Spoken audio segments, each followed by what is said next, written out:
مجھے ایسے لگا کہ گھر میں یہ دونوں ایک دوسرے کا ہی سہارا تھے بس، اور تیسرا کوئی ان کا سہارا نہیں تھا، اور اس کی بہو اور اس کے بیٹے عامر کو ان دونوں سے کوئی مطلب نہیں تھا، انہیں کوئی پرواہ نہیں تھی۔ اس سے پہلے میں نے ایسی باتیں صرف ٹی وی ڈراموں میں دیکھی تھیں یا سنی تھی، اور یقین نہیں رکھتا تھا کہ اولاد اس قدر بے حس بھی ہو سکتی ہے، لیکن آج تو میں نے اپنی آنکھوں سے سب دیکھا۔ انسان جب گرنے پر آئے تو اس کی کوئی حد نہیں ہوتی۔ اس رات جب میں انہیں اپنے گھر لے آیا تو نبیلہ واقعی دروازے پر میرا انتظار کر رہی تھی، وہ پریشان تھی۔ نبیلہ نے جب مجھے اس بزرگ کے ساتھ دیکھا تو اس کے چہرے پر حیرت صاف نظر آئی۔ گھڑی پر نظر ڈالی، پھر میری طرف دیکھا اور آہستہ سے بولی، کیا ہوا؟ اتنی دیر کیوں لگا دی؟ میں پریشان ہو رہی تھی۔ یہ کون ہے یہ بزرگ جو آپ کے ساتھ؟ میں نے گیلا کوٹ اتارتے ہوئے مختصراً کہا کہ یہ بابا جی ہیں، راستے میں ملے تھے، ذرا مسئلہ ہے، اندر آ جائیں، میں پھر تمہیں سب بتاتا ہوں۔ بابا جی خاموشی سے سر جھکائے کھڑے تھے، اس کے کپڑوں سے پانی ٹپک رہا تھا، ہاتھ کانپ رہے تھے، ہاتھ سردی سے اب نیلے پڑ چکے تھے۔ نبیلہ نے ایک لمحہ بھی ضائع نہ کیا، فوراً تولیہ لائی، انہیں کرسی پر بٹھایا اور کہا، آپ پہلے ہاتھ منہ صاف کریں، میں نئے کپڑے لاتی ہوں۔ بابا جی کی آنکھوں میں نمی آ گئی۔ پہلی بار شاید کسی نے پیار سے، محبت سے اس سے بات کی تھی، شاید برسوں بعد کسی عورت نے اس طرح نرمی سے بات کی۔ جب وہ کپڑے بدل چکے تو میں نے انہیں گرم چائے دی، انہوں نے کپ پکڑا تو ہاتھ اب بھی کانپ رہے تھے، اور پھر میں نے کہا، میں نے محسوس کیا کہ یہ کپ کپی صرف سردی کی نہیں، یہ شاید خوف بھی تھا، ایک عادت بھی تھی، اور برسوں کی دی ہوئی ایک اذیت تھی۔ نبیلہ کچن میں چلی گئی تو میں نے آہستہ سے پوچھا، بابا جی آپ کی بیوی وہ کیسی ہیں؟ وہ چند لمحے خاموش رہے، پھر بولے، زینب؟ ہاں میں نے تمہیں بتایا تھا نا، وہ 4 سال سے بستر پر پڑی ہے، ٹانگوں میں اب جان نہیں رہی، نہ بیٹا علاج کرواتا ہے نہ بہو، بس میں ہی ہوں جو اسے پانی پلاتا ہوں، میں ہی اسے کھانا کھلاتا ہوں، کپڑے بدلتا ہوں، واش روم تک لے کر جاتا ہوں۔ ان کی آواز بھر آئی، بیٹا بعض اوقات رات کو وہ بھوکی سو جاتی ہے، کیونکہ بہو کہتی ہے کہ یہ بوڑھی ہے، کم کھائے گی تو بہتر ہے، حالانکہ وہ بھوکی ہوتی ہے۔ میرا دل بیٹھنے لگا۔ میں نے پوچھا، آپ نے کسی کو بتایا، کسی رشتہ دار کو یا پڑوسی کو؟ وہ ہنس کر بولا، میں کس کو بتاؤں بیٹا، یہ رشتہ دار یہ سب ایسے ہی باتیں ہیں، جب بیٹا ہی آنکھیں بند کر لے تو غیر کون سا انصاف دے گا؟ ویسے بھی جو میرے ساتھ اور میری بیوی کے ساتھ سلوک ہو رہا ہے، ان میں ہم دونوں کی اپنی بھی غلطی شامل ہے، شاید ہمیں اپنے کیے کی سزا مل رہی ہے۔ جب ایک وقت تھا، ہم ایک نعمت ہمارے پاس تھی، لیکن ہم نے اس نعمت کی قدر نہ کی۔ بابا جی کی یہ بات میں نہ سمجھ سکا اور اس سے پوچھا کہ کس طرح کی نعمت؟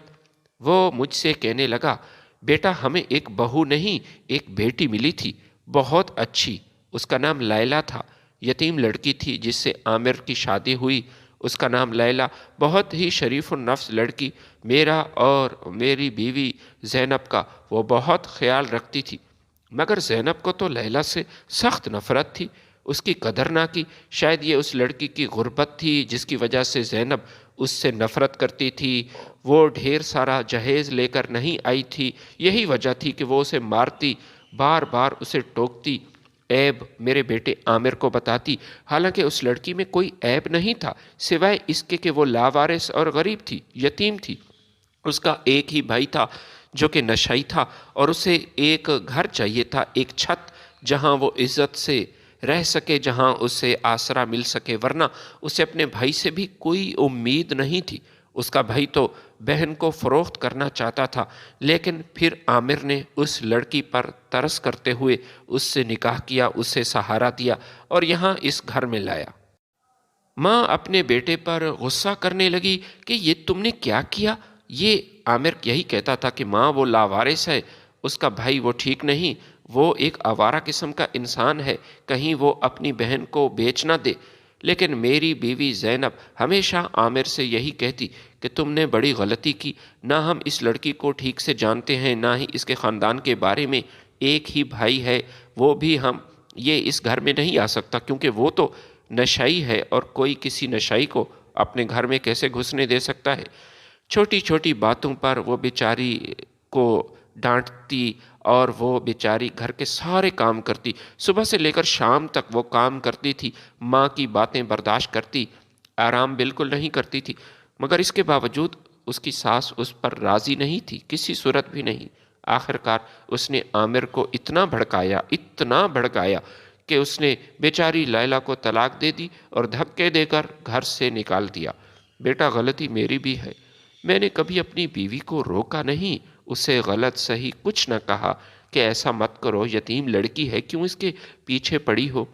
وہ اس وقت تو میں ایک تماشائی تھا، صرف تماشا دیکھتا تھا، ان باتوں میں میری زیادہ دلچسپی نہیں تھی، بس میں اپنے دوستوں کے ساتھ ٹائم پاس کرتا تھا۔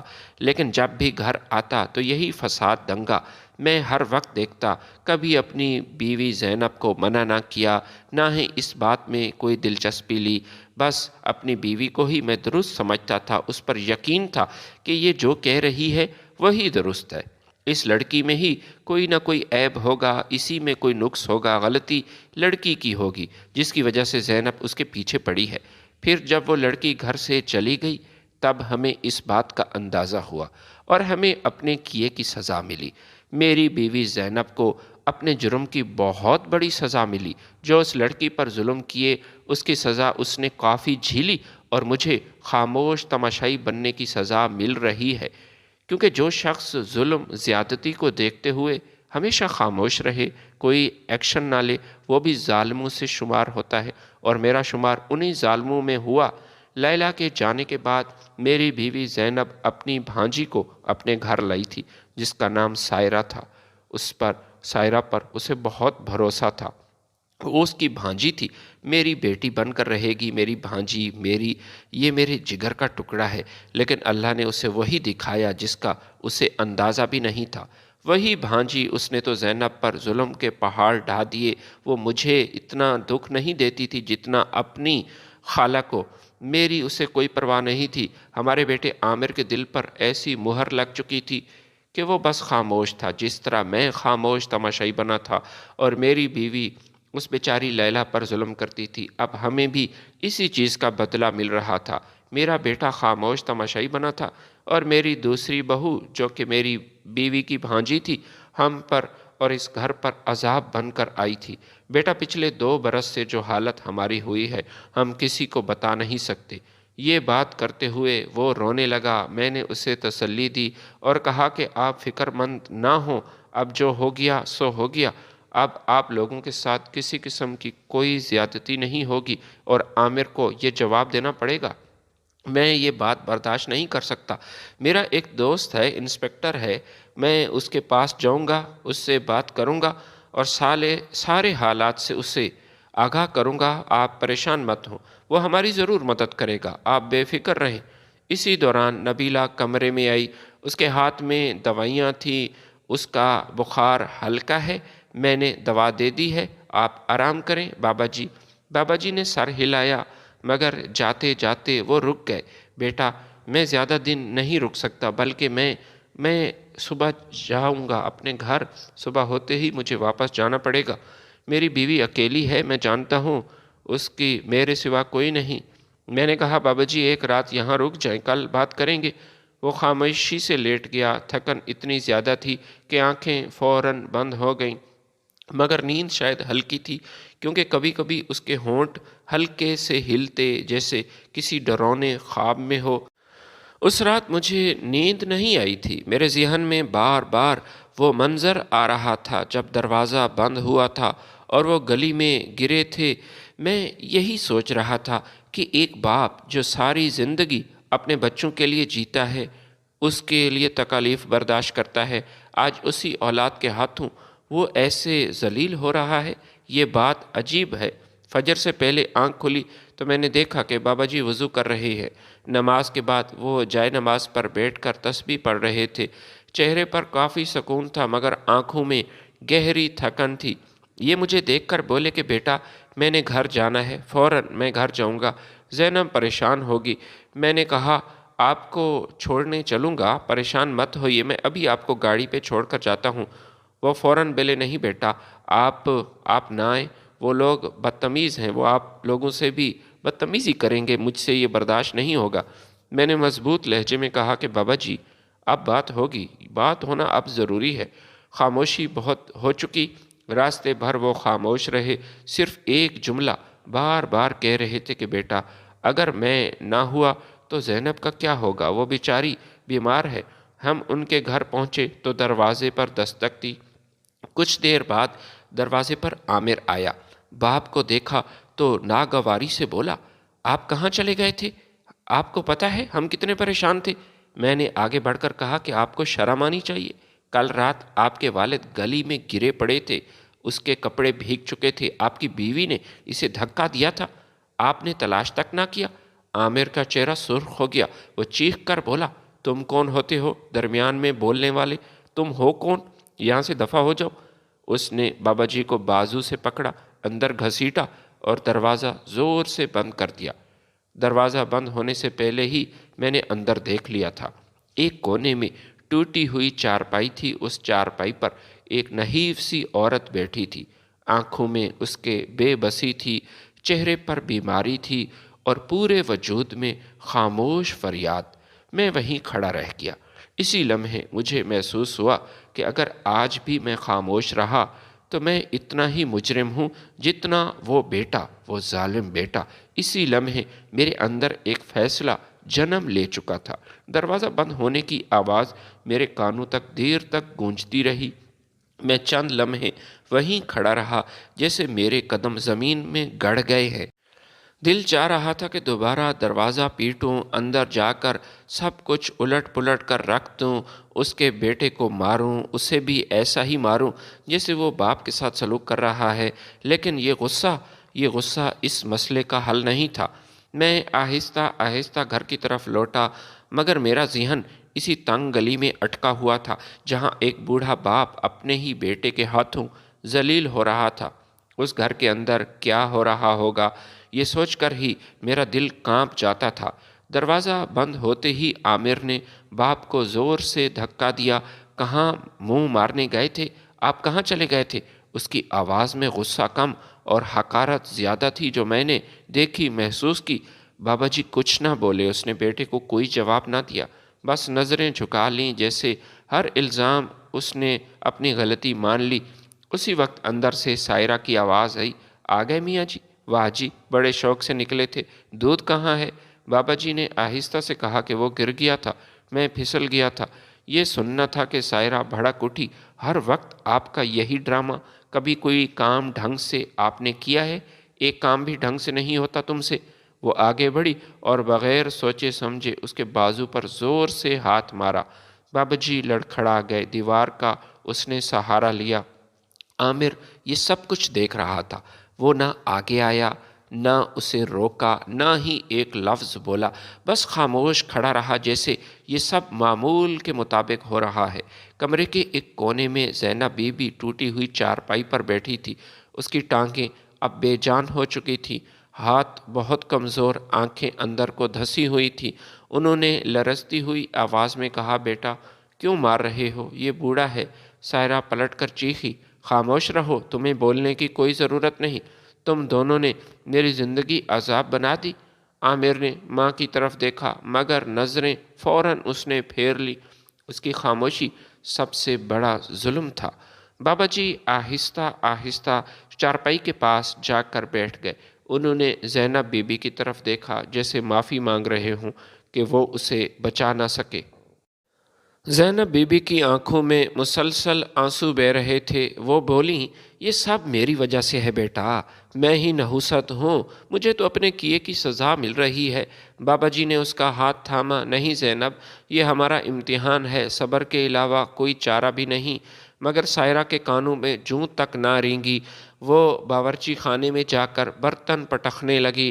عامر صحن میں آ گیا، اس کے ذہن میں ایک لمحے کے لیے وہ اجنبی شخص آیا جو اس کے باپ کے ساتھ کھڑا تھا وہ یہی سوچ رہا تھا کہ یہ شخص کون ہے۔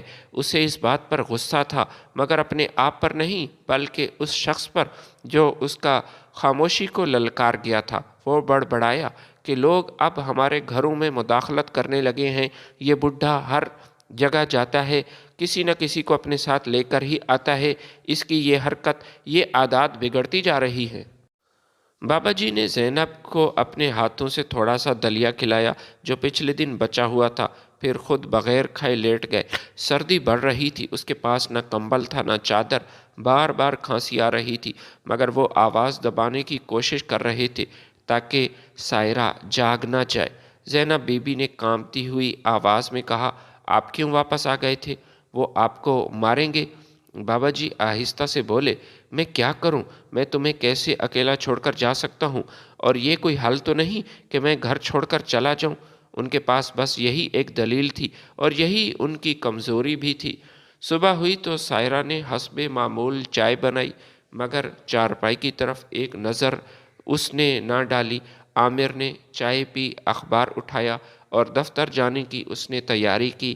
زینب بی بی نے دھیمی آواز میں کہا، بیٹا دوا ختم ہو چکی ہے، مجھے کھانسی اور بخار۔ عامر نے بغیر دیکھے کہا، پیسے نہیں ہیں، حالانکہ اس کی جیب میں موبائل کی نئی قسط کی رسید تھی۔ دروازہ بند ہوا تو گھر پھر خاموش ہو گیا، خاموشی جو چیختی تھی مگر سننے والا کوئی نہ تھا، نہ کوئی محسوس کر سکتا تھا۔ بابا جی نے زینب کے ماتھے پر ہاتھ رکھا، اسے بخار تھا۔ انہوں نے آنکھیں بند کی اور دل ہی دل میں دعا کی کہ اے میرے پروردگار، اے میرے اللہ، اگر میری زندگی میں کچھ باقی نہیں تو کم از کم اس عورت کو سکون دے دے۔ اسی لمحے انہیں معلوم نہیں تھا کہ باہر کوئی شخص ایسا ہے جو اب خاموش نہیں رہے گا، جو اس ظلم کو یوں چلتا ہوا کسی صورت نہیں دیکھ سکتا۔ یہ وہ گھر تھا جہاں باپ باپ نہیں رہا تھا، وہ صرف ایک بوجھ بن چکا تھا، ایک مجبور وجود تھا جس کی سانسیں دوسروں کی مرضی سے چل رہی تھیں۔ میں اس دن گھر واپس آ گیا تھا، مگر میرا جسم گھر میں نہیں تھا، دل اس تنگ گلی میں رہ چکا تھا، اس ٹوٹے ہوئے دروازے کے پیچھے۔ اب میں قید ہو چکا تھا۔ نبیلہ نے میرا چہرہ دیکھا تو وہ فوراً سمجھ گئی کہ کچھ ٹھیک نہیں ہے۔ آپ ٹھیک تو ہیں؟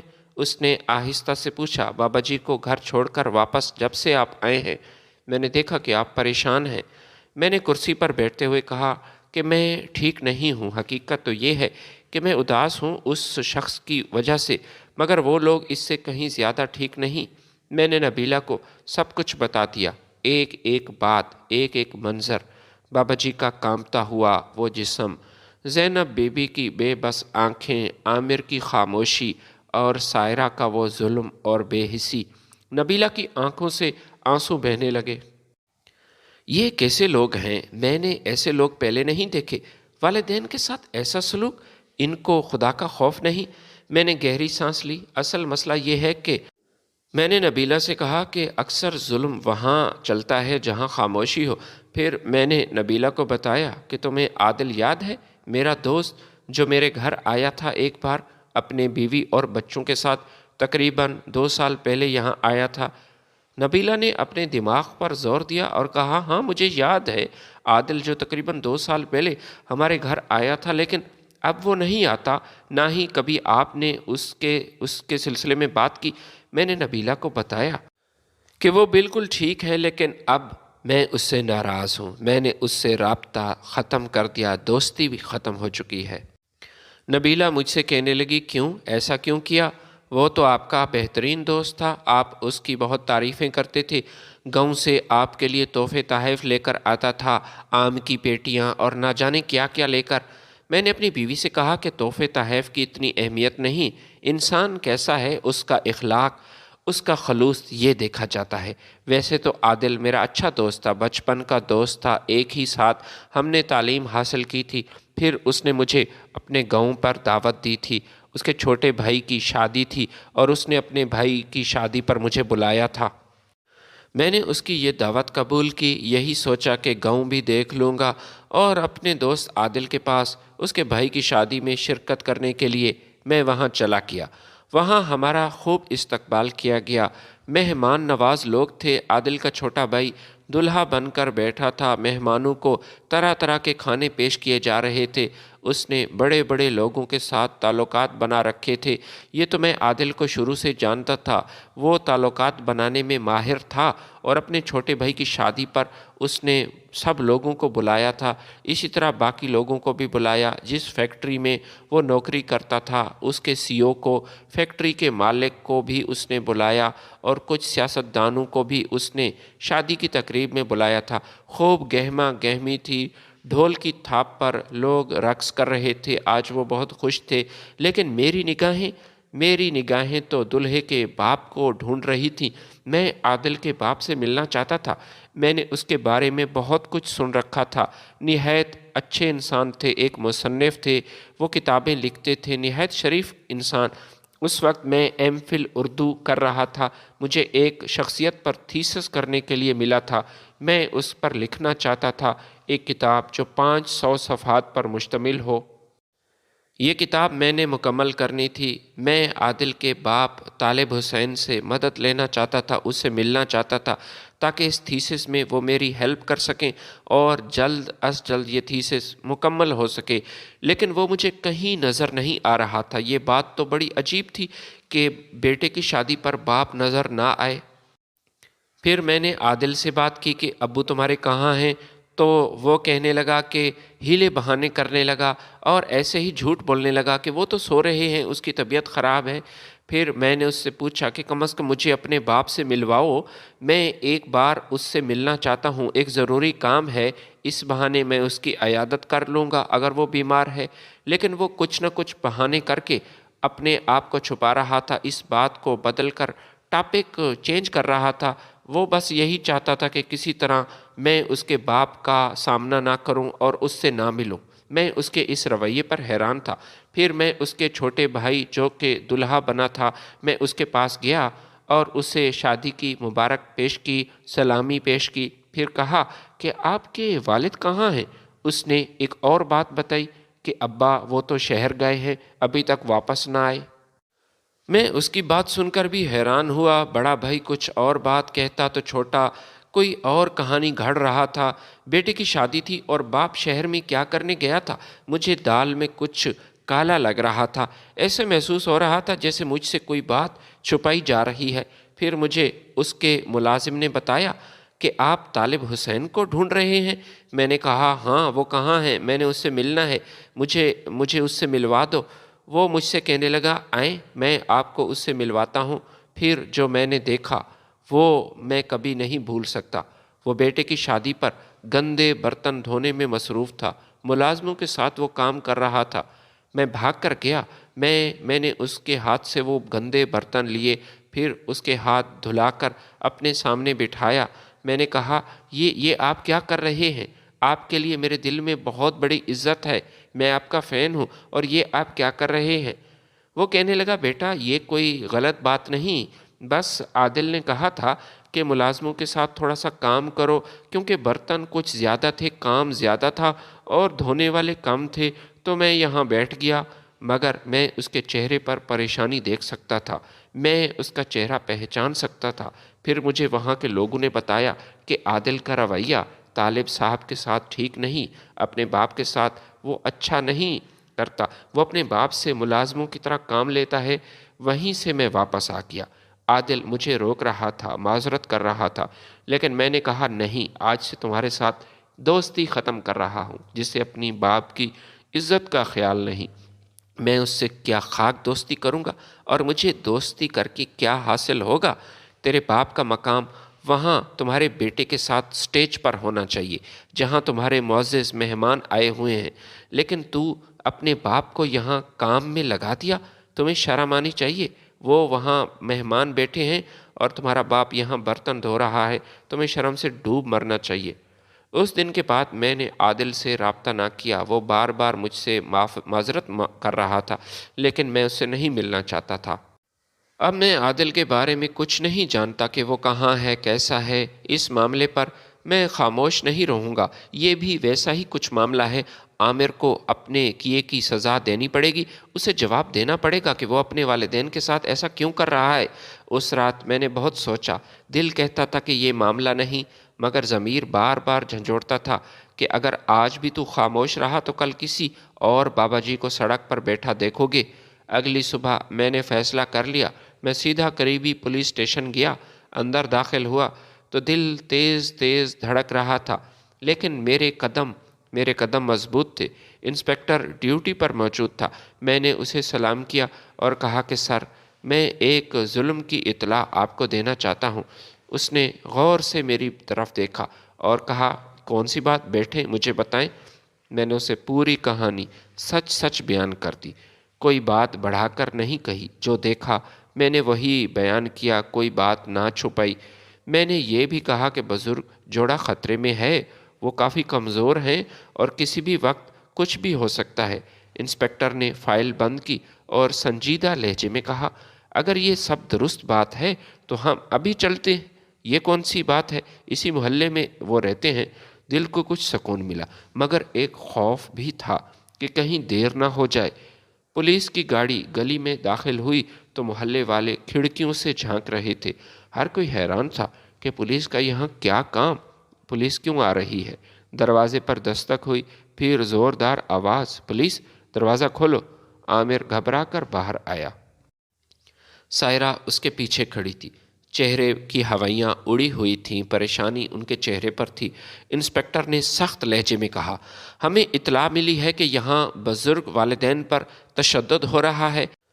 یہ سن کر سائرہ چیخنے لگی، یہ سب جھوٹ ہے، یہ ہمارا ذاتی معاملہ ہے۔ انسپکٹر نے ایک قدم آگے بڑھا کر کہا، جب ظلم ہوتا ہے نا بی بی، تو یہ ذاتی معاملہ نہیں رہتا۔ اندر جا کر منظر دیکھا گیا۔ زینب بی بی کمزور سی بیچاری چارپائی پر پڑی تھی، بخار میں جل رہی تھی۔ بابا جی ایک کونے میں بیٹھے تھے، اپنی بیوی کے لیے وہ بھی پریشان تھے، نظریں جھکائے ہوئے تھے۔ انسپکٹر نے عامر کو گھورا، تمہیں شرم آنی چاہیے، میں تمہیں نہیں چھوڑوں گا۔ تمہارے سامنے تمہارے والدین کو مارا جاتا ہے اور تم خاموش رہتے ہو، اور مارنے والا کوئی اور نہیں بلکہ تمہاری اپنی بیوی۔ عامر کچھ نہ بولا۔ سائرہ بولی، یہ سب ڈرامہ ہے، یہ جھوٹ ہے، آپ کو کس نے بتایا؟ اسی وقت بابا جی کی آواز کانپی، بیٹا، ہم نے کچھ نہیں کیا۔ انسپکٹر نے فیصلہ سنا دیا۔ عامر اور سائرہ کو حراست میں لے لیا گیا، جبکہ بابا جی اور زینب بی بی کو فوراً ایک فلاحی ادارے میں منتقل کرنے کا حکم دیا گیا۔ جب ایمبولینس روانہ ہوئی تو بابا جی نے میری طرف دیکھا۔ اس کی آنکھوں میں آنسو تھے، مگر اس بار شکر کے آنسو تھے۔ فلاحی ادارے میں زینب بی بی کو صاف بستر دیا گیا، دوا اور سکون ملا۔ وہاں اس کی ہم عمر کئی ایسی عورتیں تھیں جو زینب بی بی کے ساتھ بیٹھ جاتی، اس سے باتیں کرتی۔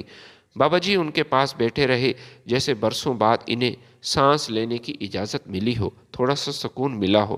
چند دن بعد میں دوبارہ ان سے ملنے کے لیے گیا۔ زینب بی بی کی حالت اب کچھ بہتر تھی۔ انہوں نے میرا ہاتھ پکڑا اور دھیمی آواز میں کہا، بیٹا، یہ سب میری سزا ہے۔ انہوں نے آنکھیں بند کر لی۔ میری ماضی کی گلیوں میں واپس جا رہی ہوں۔ میری پہلی بہو لیلا، کیا بات تھی اس کی، وہ ایک اچھی لڑکی تھی، مجھے آج وہ بہت یاد آتی ہے۔ کیا ہی بات ہے، مگر میں نے اس پر ظلم کیا تھا، میں نے ہی اپنے بیٹے کے دل میں زہر بھرا تھا۔ وہ میری طرف دیکھنے لگی، پھر اس نے آنکھیں بند کر لیں۔ بیٹا، یہ سب میرا کیا دھرا ہے، غلطی میری ہے۔ آج جو میرے ساتھ ہو رہا ہے وہ میں نے خود بویا تھا اور آج میں کاٹ رہی ہوں۔ میں نے پہلی بار کسی ماں کو اس طرح خود کو مجرم ٹھہراتے ہوئے دیکھا تھا۔ وہ بولتی گئی، میری پہلی بہو لیلا بہت اچھی لڑکی تھی بیٹا، بہت صابرہ عورت، بہت خاموش، یتیم تھی، بس ایک معذور بھائی تھا اس کا۔ میں نے اس کمزوری کو ہی اس کا جرم بنا لیا تھا۔ اس کی آواز بھر آئی۔ میں اس پر چیختی تھی، اس کو تانے دیتی تھی۔ کبھی کہتی تھی کہ تم ہمارے معیار کی نہیں، کبھی کہتی تھی کہ تمہارا خاندان، تمہارے والدین کا کوئی پتہ نہیں، تم کون ہو، کبھی کہتی تھی ہمارے بیٹے کے قابل نہیں۔ یہ سب سہتی تھی، میں اسے باتیں سناتی تھی، میں خاموش سنتا رہا۔ میں نے اپنے بیٹے عامر کو اس کے خلاف بہت بھڑکایا تھا، کبھی خود برتن توڑ دیتی تو اس پر نام آ جاتا، کبھی کھانا خراب کر دیتی، جان بوجھ کر کھانے میں نمک ڈال دیتی اور بیچاری کی بےزتی اسی کی ہوتی، الزام اس پر عائد کر دیتی۔ عامر مجھ پر اندھا اعتماد کرتا تھا، وہ لیلا کی ایک بھی نہ سنتا، اس کی آنکھوں میں آنسو بہنے لگے۔ آخر کار ایک دن تنگ آ کر عامر نے اسے طلاق دی، بغیر کچھ سوچے سمجھے، بغیر کسی وجہ کے۔ میں نے سکون کا سانس لیا، مگر وہ سکون چند دن کا تھا۔ وہ رکی، گہرا سانس لیا، پھر سائرہ آ گئی، میری بھانجی، جس پر مجھے بھروسہ تھا۔ میں نے سمجھا تھا یہ تو میری ہے، میرا اپنا خون ہے، میرا خیال رکھے گی، ہماری خوب بنے گی۔ میں نے اسے بہو نہیں بیٹی بنایا تھا، مگر بیٹا جسے ہم سر پر بٹھاتے ہیں وہی پاؤں تلے ہمیں رون دیتا ہے۔ اس کی آواز کانپنے لگی۔ آہستہ آہستہ سائرہ نے ہمیں بوجھ سمجھنا شروع کر دیا۔ اس کا رویہ ہمارے ساتھ ٹھیک نہیں تھا، پہلی باتیں، پھر چیختا، پھر وہ ہم پر ہاتھ اٹھاتی۔ میں بیمار تھی، چارپائی سے اٹھ نہیں سکتی تھی، تم نے خود دیکھا ہوگا۔ میرا شوہر مجھے چھوڑ کر کہیں نہیں جاتا تھا، وہی مجھے کھانا کھلاتا ہے، وہی مجھے پانی پلاتا ہے، جبکہ میرا بیٹا اور بہو، اس سے ہمارا کوئی تعلق نہیں، وہ تو ہمارے نزدیک نہیں آتے۔ انہوں نے میری طرف دیکھا، آنکھوں میں شکر گزاری تھی۔ بیٹا اگر وہ نہ ہوتے تو شاید میں مر جاتی، مگر افسوس میں نے اس زندگی میں عذاب سہا، میں نے خود اس زندگی کو عذاب بنایا تھا۔ میں نے پہلی بار دیکھا کہ کوئی عورت اپنے شوہر کے لیے آنسو بہا رہی تھی، مگر بہت دیر سے۔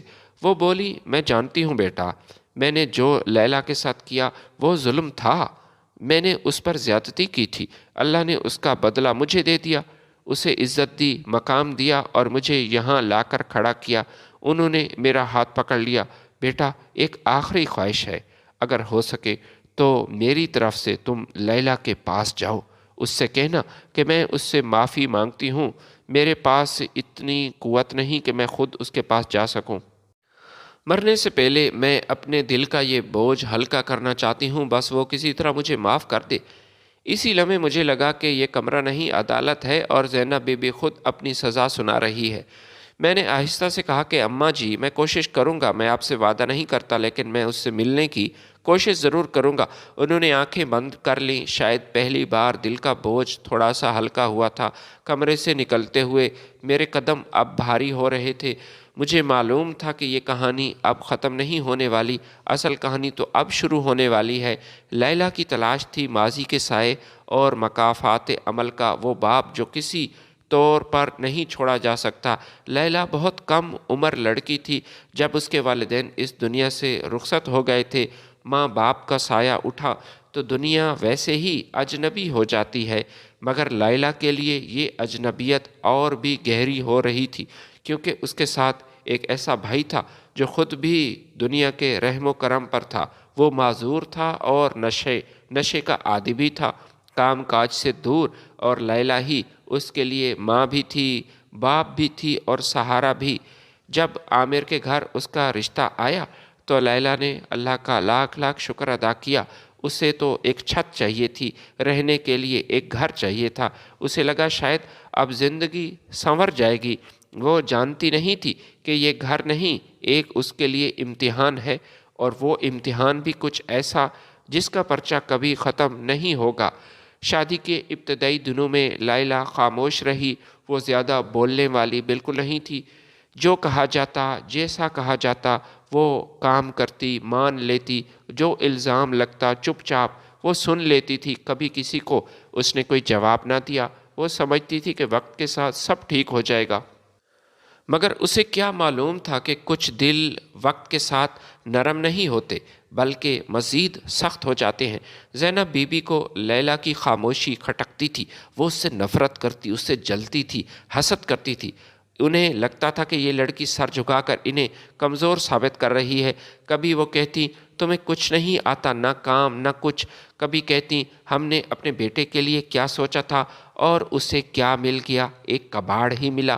لیلا ہر بات سن کر بھی خاموش رہتی، کوئی جواب نہ دیتی۔ اس کی خاموشی زینب بی بی کے لیے مزید اشتعال پیدا کر جاتی، اور وہ حیران تھی کہ یہ لڑکی پتھر کی بنی ہے، یہ تو جواب تک نہیں دیتی۔ وہ جان بوجھ کر برتن توڑ دیتی، پھر شور مچاتی کہ لیلا لاپرواہ ہے، ہمارا کتنا نقصان کیا، کبھی کھانے میں نمک تیز کر دیتی، پھر عامر کے سامنے کہتی کہ دیکھو تمہاری بیوی کو کچھ نہیں آتا۔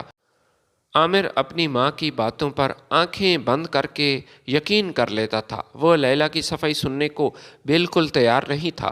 آہستہ آہستہ لیلا گھر میں اجنبی بن گئی، نہ اس کی بات کی کوئی اہمیت رہی، نہ اس کے آنسوؤں کی کوئی قیمت۔ کئی راتیں ایسی آئیں جب لیلا نے سجدے میں سر جھکا کر صرف اور صرف اپنے اللہ سے یہی دعا مانگی کہ یا اللہ مجھے صبر دے، یا مجھے کوئی راستہ دکھا دے، میں یہاں مشکل میں ہوں، مشکلات میں میری آسانی پیدا کر۔ مگر ظلم جب حد سے بڑھ جائے تو صبر بھی ٹوٹنے لگتا ہے۔ ایک دن ایسا آیا جب عامر نے غصے میں آ کر لیلا کو طلاق دے دی، نہ کسی تحقیق کے بعد، نہ کسی انصاف کے ساتھ، بس ماں کے کہنے پر، ماں کے ایک اشارے پر اس کی زندگی برباد کر دی۔ لیلا کو اس گھر سے یوں نکالا گیا جیسے وہ کبھی اس کا حصہ ہی نہ تھی، نہ کوئی سامان، نہ کوئی عزت، بس ایک ٹوٹی ہوئی عورت اور ایک بوجھل دل تھا۔ وہ اپنے بھائی کے پاس واپس چلی گئی، ایک ایسا بھائی جو پہلے ہی نشہ کرتا تھا اور وہ ایک مسئلہ تھا۔ اس نے لیلا کی مجبوری کو ایک اور موقع سمجھا، اسے تانے دیتا، اس پر ہاتھ بھی اٹھاتا تھا، اور آخر کار اس کی شادی ایک ایسے بوڑھے شخص کے ساتھ کر دی جو اس سے عمر میں دگنا تھا، بلکہ دگنے سے بھی زیادہ۔ صرف 60,000 روپے میں اس نے اپنی بہن کا سودا کیا۔ لیلا نے اس شخص پر کوئی شور نہیں کیا تھا، اس نے قسمت کو پھر سے قبول کیا تھا۔ وہ سمجھ گئی تھی کہ اس کی زندگی میں اس کی مرضی کی کوئی اب اہمیت نہیں اور کوئی جگہ نہیں، مگر اللہ کے فیصلے انسان کے اندازوں سے بہت بڑے ہوتے ہیں۔ وہ بوڑھا شخص تھا جسے لیلا سے بیایا گیا تھا، اسے برا انسان وہ بالکل نہیں تھا، لیکن وہ اب نہ لیلا پر ہاتھ اٹھاتا تھا، نہ اسے مارتا۔ وہ اکیلا تھا، تھکا ہوا تھا، اور شاید اسے بھی کسی سہارے کی ضرورت تھی۔ اس نے پہلی شادی کی لیکن اولاد نہیں تھی، بس اولاد کے لیے اس نے لیلا سے شادی کی تھی۔ بڑا ہی زمیندار تھا اور مالدار شخص تھا۔ اس نے لیلا کو عزت دی، اس کے سر پر ہاتھ رکھا۔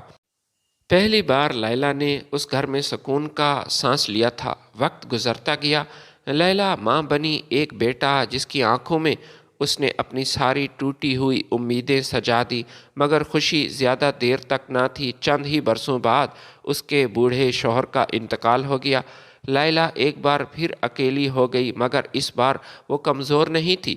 شوہر کے انتقال کے بعد اسے معلوم ہوا کہ وہ اس حویلی کی مالکن ہے، زمینیں، گھر، عزت، سب کچھ اب اس کے نام پر تھا۔ گاؤں کے لوگ اسے عزت دیتے تھے، اس کا بہت احترام کرتے تھے، اسے چودراہن سے سمجھتے۔ وہی لیلا جس کبھی اسے بوجھ سمجھا گیا تھا اب چودراہن کہلاتی تھی۔ اس نے طاقت کو ظلم کا ذریعہ نہیں بنایا تھا، اس نے غریبوں کی ہمیشہ مدد کی۔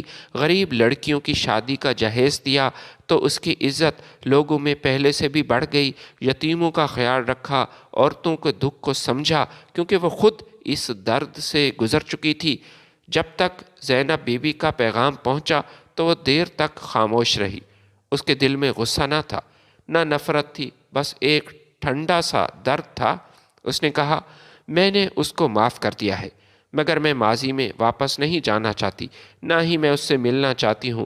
کچھ زخم معاف تو ہو جاتے ہیں مگر دوبارہ کریدے نہیں جاتے، لہٰذا میں اس عورت کا چہرہ نہیں دیکھنا چاہتی۔ یہ لیلا کی فتح تھی، شور کے بغیر، بدلے کے بغیر، صرف صبر اور طاقت کے ساتھ۔ جب میں یہ سب سن کر فلاحی ادارے واپس آیا اور زینب بی بی کو بتایا کہ اس کی آنکھوں میں آنسو بہنے لگے، وہ رونے لگی۔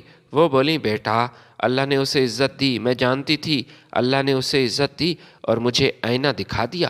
یہی مکافات عمل تھا بیٹا، نہ فوراً، نہ شور کے ساتھ، بس بالکل انصاف کے ساتھ۔ وہ مجھ سے کہنے لگی کہ بیٹا بس مجھ پر آخری احسان کر دو، لیلا یہاں نہیں آنا چاہتی تو کم از کم مجھے لیلا کے پاس لے چلو، میں اسے دیکھنا چاہتی ہوں، خود اس سے معافی مانگنا چاہتی ہوں۔ میں زینب بی بی کو اپنی گاڑی میں بٹھا کر لیلا کے پاس لے گیا۔ وہ جیسے ہی گاؤں میں داخل ہوئی تو اس کی آنکھیں کھلی کی کھلی رہ گئیں۔ اسے یقین نہیں آ رہا تھا،